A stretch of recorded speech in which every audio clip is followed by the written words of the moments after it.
From late last year up to the beginning of this year, we've had some spectacular milestones in the field of generative AI, which seem to be fueled by the release of ChatGPT last year. And it seems that being very early in the race had given ChatGPT some edge over the other AI models, as they were able to rake in over 100 million users in the first 2 months of the release. In case you don't already know, ChatGPT stands for Chat Generative Pre-Trained Transformers, which is a text-based large language model, but is quickly moving to support other modalities like photo and video inputs. ChatGPT-4 is already equipped to be able to process image data, and there are hints we'll be seeing a feature that will allow users to make video prompts soon, which will be very much insane. For the time being, to access and enjoy the major features in ChatGPT, you'll have to subscribe to the paid version, as the free version 3.5 leaves you with very limited capabilities. But I'm hoping this will change pretty soon, as the competition, Bard from Google, just got an amazing recent update.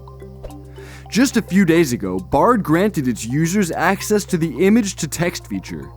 And I've tried this, and I'll say it works pretty good. What this means is you can now use an image as a prompt, and Bard will be able to give you answers based on this. And access to this feature is totally free, unlike ChatGPT-4. ChatGPT comes from the company OpenAI, and Microsoft bought into the company with the billions of dollars they've made available for the GPT project. And Sam Altman just admitted in an interview with Bloomberg that Microsoft is in fact providing and managing some of the resources that the GPT program runs on. But this particular partnership with Microsoft did cost OpenAI one of the first investors in the company, Elon Musk. Citing concerns on safety, Elon did have an interview where he stated that being profit-based will mean that OpenAI might not actually pay attention to some of the critical aspects of the AI development, which could turn really bad in the near future. In case you missed it, when OpenAI first started in 2015 with initial investors like Elon Musk, Sam Altman, Jessica Livingston, and some others, the company was mainly non-profit, which was targeted at AI safety. And Elon seemed to be really passionate about that, but the switch that happened in 2018 made the company a capped profit company, which caused Elon to pull out to start his own AI program. Nobody is entirely sure what the exact danger that we face in the hands of AI, in a case where it goes rogue or is misused, but there's been quite a number of ethical concerns that have been raised over the past months since the introduction of ChatGPT. But we hope measures are put in place for this. And speaking of safety measures, OpenAI has launched a bug bounty, which is priced from $200 to $20,000 for some ethical hackers who will be able to find any issues that require fixing in a bid to ensure safety. And the bigger the fault identified, the bigger the reward. I have my fingers crossed here that this will go a long way to help mitigate the risks. I can't even begin to imagine the scale of damage that's possible if some bad actor finds a fault to exploit in these systems. And a worst case scenario will have the AI themselves going rogue, which will pretty much be an existential threat given the spread.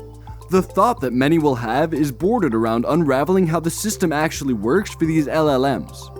Well, I'd like you to think of it in line with the learning pattern we have in humans. The development process comprises 2 major processes, which are pre-training and fine-tuning. The pre-training process requires that LLMs are fed large amounts of data that will help form the basis of the program in the first place. And the size of these data is measured in parameters. Currently, ChatGPT-4 is estimated to have a parameter size of about 100 trillion, which makes it one of the largest LLMs out there presently. And this process requires a lot of computing power. The vast data that's been made available on the internet contributes a great deal to the sourcing of the data required for training. And ChatGPT works by being able to predict likely words that are most suitable to follow each other, and this lets it learn grammar and other variables. It even enables the system to draw links between the input and what it gives as output. Now, as it concerns fine-tuning, the available data is tweaked to adopt the best possible approach in answering queries. This makes use of machine learning to optimize and organize the data available to the LLMs for the best possible outcomes. And this works on a reward and punishment approach. The AI gets to score points when it performs well and loses points when the reverse is the case. And these training models have proven really effective in the training of these models, and you can only imagine the level at which they're able to learn. It's estimated that the GPT model can be able to beat professionals in different fields after only 4 hours of training, which I think is very impressive. And I just released a video on the new OpenAI robot Neo, which is a collaboration between OpenAI and the robotics company 1X, formerly Holiday Robotics. These robots will be infused with the ChatGPT LLM and are required to operate alongside other humans for a period of training. They will be applying the same method we just explained and getting used to processes and workspaces, which they should be able to perform well in no time. I'll leave the link to this video in the description. The amazing thing about LLMs is that they're able to transcend specific applications to cover a broader range of applications, and they've been found to have extra baggage known as emergent abilities. Do you remember what we said about ChatGPT being able to learn over time from the interaction with users? Well, it's consequently able to develop itself more than we expected. In the past, I did make a video on a certain hide-and-seek game that the team in OpenAI had developed to show these emergent abilities. It involved two teams, which are of course powered by AI and left to figure things out independently. And we see that idea of rewarding milestones come into full play here. This process of reward and punishment based on outcomes is what we know today in machine learning as reinforcement learning. The teams start with just making scattered movements in the gaming area and move forward to the seeker, learning that it has a purpose to hunt down the hiders. The game progresses really fast. But one thing did marvel the training team at OpenAI and everyone who sees it now.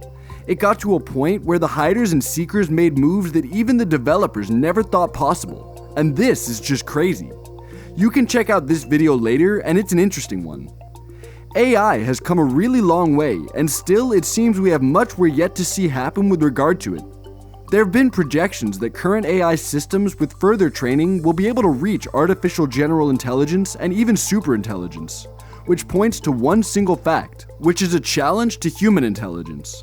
We aren't sure yet what the role and place of humans will be in the face of superior intelligence, but some predict that we might become disposable.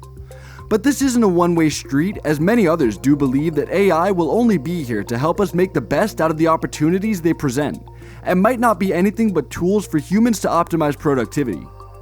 As I just said, AGI and superintelligence are just projections at this point. In fact, we're far behind from reaching this level, as the present models of ChatGPT still struggle in the face of some really complex problems, which we hope will get better with machine learning. As far as ChatGPT has been remarkably successful in the imitation of natural language patterns, we believe that it's yet to reach that level of independent reasoning. And for us to reach AGI, this is one gap that needs to be filled. If we can keep on track with the development of ChatGPT, there's tons of benefits that we're set to tap into in the near future.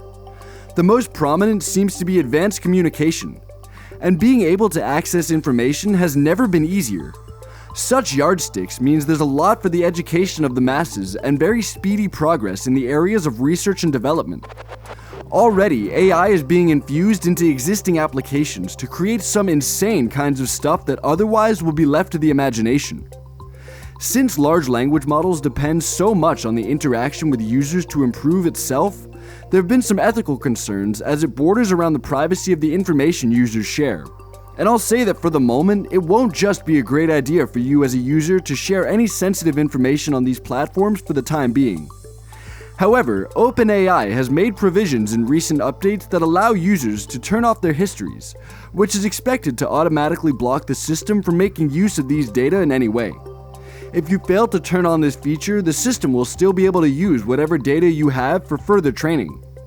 Over the past months, strong competitors have joined the AI race, and it's been quite interesting to see how things play out, which we expect to see more of in the coming months. It's been amazing having you here, and we'll see you in our next video.